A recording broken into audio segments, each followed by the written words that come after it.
Hi, you may wonder what I'm doing. Well, it's mid-September. What do you think I'm doing? Nintendo traditionally holds their last standard directive every year at this time of the year in September, so I'm just waiting for its announcement. Oh my god, there's a Nintendo Direct tomorrow!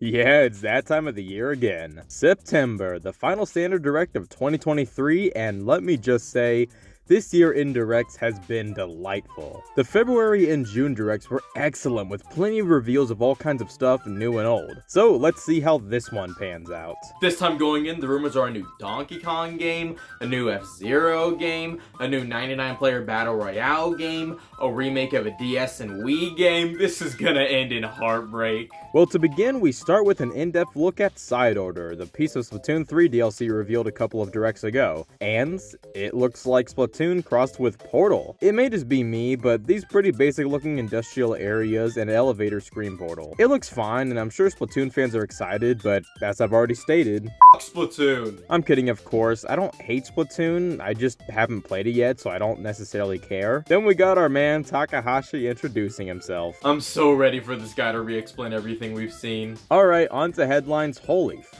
Well, here's our new Donkey Kong game, an old game, Mario vs. Donkey Kong. This is a remake of the Game Boy Advance game. The Mario vs. Donkey Kong series is a series of puzzle platformers that started with Donkey Kong on the Game Boy and has been dormant since 2016. It's neat to see the series back, but it being a remake is kind of underwhelming. It looks visually stellar, and I'm sure the game is great, but being what it is isn't crazy exciting. I also hate it when these direct announcements go way into detail and just kind of spoil aspects of the game, like this one. He goes over how to beat this puzzle. Why? Not bad though, just don't know if it's worth $60. Now $50 I can live with. Prince of Persia: The Lost Crown. I'm not a Prince of Persia guy, but this looks like a quality enough 2D platformer. Then a sizzle reel of games. First off, Horizon Chase 2. This is a mobile game ported to Switch. My favorite. Super Crazy Rhythm Castle, a rhythm game by Konami, okay? Stuff like this, I just don't know what to say about it. Yeah, same for this too. Spycross ANYA, Operation Memories. I have nothing. Now some Mario RPG talk. Showing off some of the new mechanics, which includes dealing extra damage to other enemies if you time your button presses correctly, a new gauge that when filled allows you to do a 3-character triple move, and after beating the game, you can refight the bosses, but they'll be a lot more difficult. What can I say? This looks excellent. I'm very much looking forward to it. What I'm not looking forward to is this. Another Code Recollection. Well, here's our DS and Wii game. This looks dumb. The running looks right out of Pokemon Legends Arceus, the puzzles look hilariously dumb, the animation is pretty damn atrocious, and you have all of the excellent anime grunts and sighs, man, my favorite. And then Takahashi goes over it again. Holy f***, dude!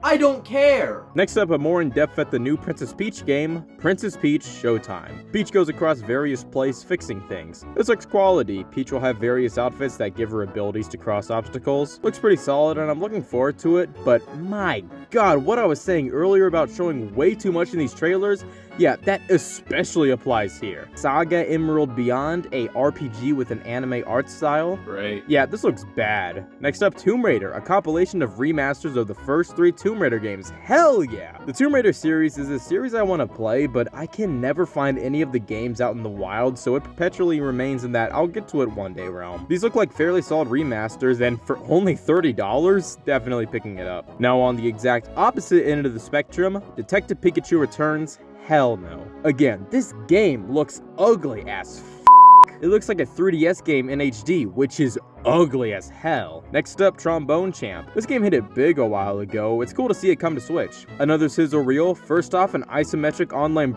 wait, what the f***?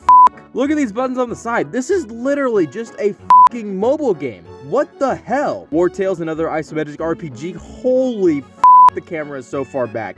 I can barely see what is going on. Can't wait to play this on a Switch Lite! And a remaster of the NES Contra games, which is pretty cool. Next up, god damn it, another medieval RPG. I'm just fucking bored. Next up, finally, Luigi's Mansion Dark Moon's remaster is detailed more. Or Luigi's Mansion 2 HD. That's kinda dumb. The game's subtitle is Dark Moon. Why the hell are you calling it Dark Moon? This of course looks excellent, but this isn't coming out until summer of 2024. What? It would have been perfect if they released this in just a couple of weeks since, you know, October, Halloween, pumpkins, shitting your pants. Well, you, Nintendo. You can't make me wait to play this title. I'll play it on 3DS. Takahashi introduces 2 more announcements. First, Nintendo Museum. It's a Nintendo Museum, la-di-f***ing-da. It's a museum in Japan. Thanks for showing it to all of us America dwellers. And an update on some amiibo. Release date for the Tears of the Kingdom and Xenoblade 3 amiibo, along with the Sora amiibo being announced. And another take a look at this F-Zero. Holy f***. Since this will get the Mario RPG treatment, show the Super Nintendo footage, and then transition into holy sh**. F-Zero 99 is the new 99-player battle royale, and holy f***, this is incredible. Recontextualizing F-Zero as a 99-player battle royale is incredible. Miyamoto said they wouldn't do a new F-Zero until they had a good idea for it, and this is it. It's free for NSO members, and I'm so excited to play it. Anyways, back to dog. 2 League of Legends spin-offs, f*** you. A more in-depth look at WarioWare Move It, which is showing more creative uses of the Joy-Con, which I am so pumped for. Now this, what do you think I think? A medieval RPG? No thanks. And another sizzle reel of pixel art games. You know what that means? A farming game, a RPG, and a cooking game. I will say Dave the Diver actually does look pretty neat, but the other 2, no thanks. And a look at the last Mario Kart 8 Deluxe Booster Course pack. Daisy Circuit from Wii is coming, which I am pumped for. I always like that one. And 4 more characters. Diddy Kong, Funky Kong, and Pauline. 3 gay characters that absolutely deserve to be here, so cool to see. And Peach at my f***ing god. And Among Us. A trailer for the new map, alright, fine. Next up, a sizzle reel of all the Nintendo games coming out over the next few months. My f***ing god. Why are they padding for time like this? And one last thing, holy f***. A Paper Mario remaster, but not just any. It's the 1,000 Year Door. The 1,000 Year Door HD has been requested for so long, and it's awesome to see. I'm so excited for this, especially since there will be a way to play it without making poor financial decisions. But as the final announcement, it's fine, but a little underwhelming. It would have been incredible if this was shadow dropped today like the other GameCube remasters from earlier this year, but hey, it's fine. And with a vague release date of 2024, this Nintendo Direct concludes. And that was okay.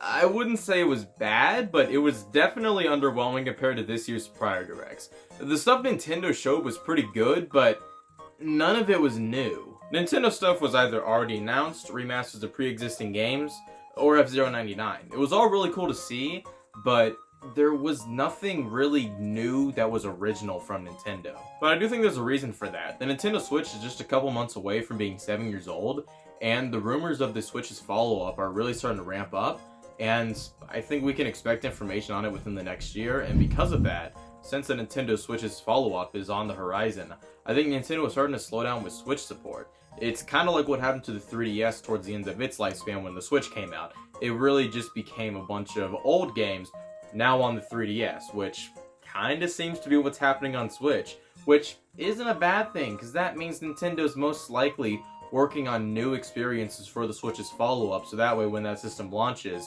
it'll be good. We'll have a year like 2017, where the console's going to launch, and we're going to have a great slate of games, while the Switch is kind of just cruising along with a bunch of old shit. But overall, this is a fine direct. I wasn't disappointed, just a little underwhelmed. And annoyed by all those medieval RPGs. The farming game of 2023.